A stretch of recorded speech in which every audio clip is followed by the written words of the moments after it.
Greetings, YouTube.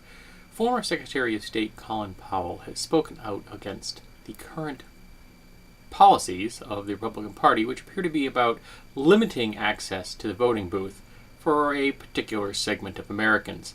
And he happens to be a member of that particular segment that the GOP is currently attempting to disenfranchise.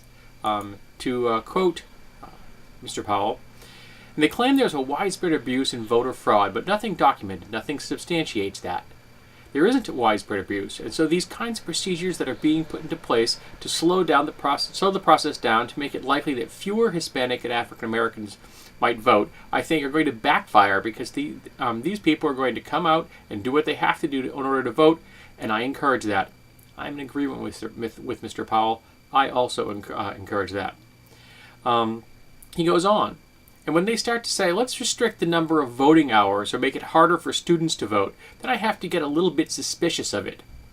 Just a little bit?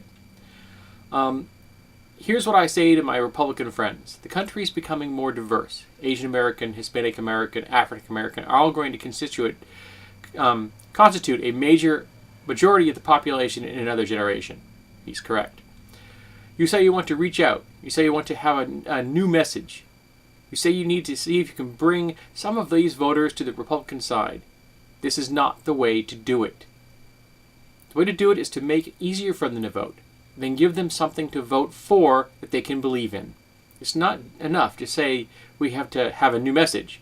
We have to have a new substance to that new message. And while he isn't attempting to encourage Republicans to actually garner more votes, I think it's going to fail. Because for the Republican Party to shift itself in the direction of openness and transparency and increasing voter registration, increasing access to voting hours and early voting, making sure that every American, whether they're a college student or they're elderly, regardless of their ethnic or religious makeup, have access to the voting booth and vote their free will, the GOP would have to stop being the GOP. Because the GOP has put itself into a trap. It's appealing to a narrower and narrower and narrower margin of the American population. Angry, white, straight Christian men. And when you're doing that, you're disenfranchising everybody else. You're distancing yourself from them. You're telling your base, which is growing smaller as time goes on, that those aren't real Americans.